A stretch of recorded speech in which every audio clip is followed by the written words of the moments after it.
সংস্কারের বকেয়া রেখেই সরকার কিন্তু হালখাতা খুলেছে, নতুন সরকার এবং নতুনভাবে কার্যক্রম করছে। জাতিগত আমাদের যে আত্মশিকড়, সে শিকড় অনুসন্ধানের দিন হচ্ছে পহেলা বৈশাখ।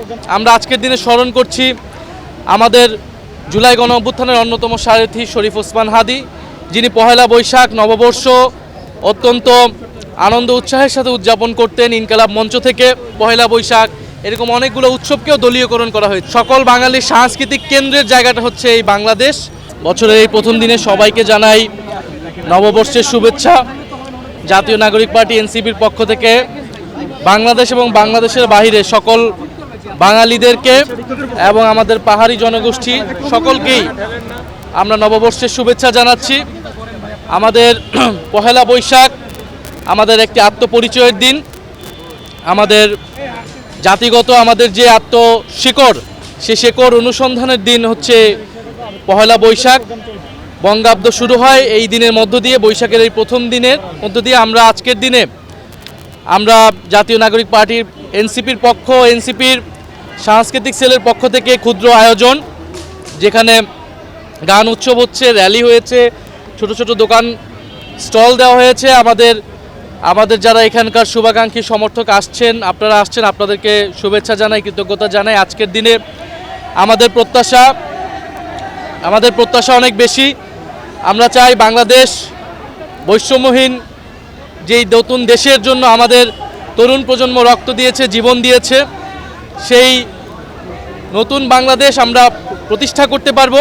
আমরা আজকের দিনে স্মরণ করছি আমাদের জুলাই গণ অভ্যুত্থানের অন্যতম সারথি শরীফ ওসমান হাদি, যিনি পহেলা বৈশাখ নববর্ষ অত্যন্ত আনন্দ উৎসাহের সাথে উদযাপন করতেন ইনকালাব মঞ্চ থেকে।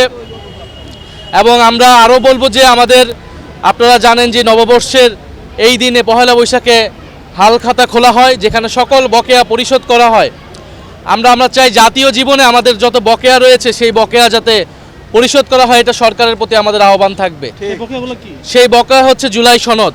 আমরা গণ অভ্যুত্থান হয়েছে, নির্বাচন হয়েছে, সব কিছুই হয়েছে, সবাই সব কিছু পেয়েছে, সরকার গঠিত হয়েছে, বিরোধী দল হয়েছে, কিন্তু জনগণ কিন্তু সেই সংস্কারটা পায়নি। ফলে সংস্কারের বকেয়া রেখেই সরকার কিন্তু হালখাতা খুলেছে, নতুন সরকার এবং নতুনভাবে কার্যক্রম করছে। ফলে জনগণের কিন্তু বাকি রয়ে গিয়েছে, রক্তের দেনা রক্তের শোধ ঋণ রয়ে গিয়েছে।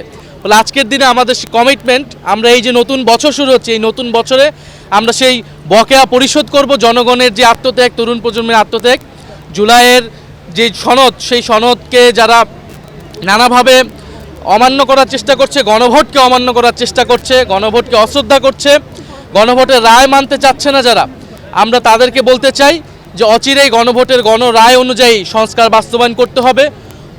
জনগুরুত্বপূর্ণ অধ্যাদেশগুলো তারা বাতিল করে জনগণের সাথে তারা বেইমানি করেছে।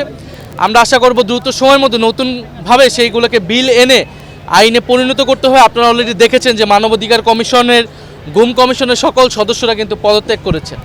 অর্থাৎ এই যে প্রতিষ্ঠানগুলোকে নতুনভাবে আমরা গড়ে তুলতে চেয়েছিলাম, আমাদের কিন্তু সাংস্কৃতিক জায়গাতেও প্রতিষ্ঠানগুলোর যেমন দলীয়করণ হয়েছিল, প্রতিষ্ঠানগুলোকে ফ্যাসিজম প্রতিষ্ঠায় ব্যবহার করেছে, একইভাবে আমাদের যে উৎসব পহেলা বৈশাখ এরকম অনেকগুলো উৎসবকেও দলীয়করণ করা হয়েছিল। এখন কিন্তু আমরা সেই উৎসবগুলোকেও নাগরিক উৎসব হিসেবে আমরা উদযাপন করার চেষ্টা করছি। একইভাবে আমাদের সংস্কারের যে লড়াই, একইভাবে আমাদের সাংস্কৃতিক যে মুক্তির লড়াই, সেটাও চলমান থাকবে। আমরা মনে করি বাংলাদেশ শুধু বাংলাদেশের বাঙালি নয়, পুরো পৃথিবীর বাঙালি, সকল বাঙালির সাংস্কৃতিক কেন্দ্রের জায়গাটা হচ্ছে এই বাংলাদেশ। ফলে বাংলাদেশকেই এই বাংলার সভ্যতার বহু ভাষা, বহু সংস্কৃতির কেন্দ্র হিসেবে, ঐতিহ্যের ধারক বাহক হিসেবে কাজ করে যেতে হবে।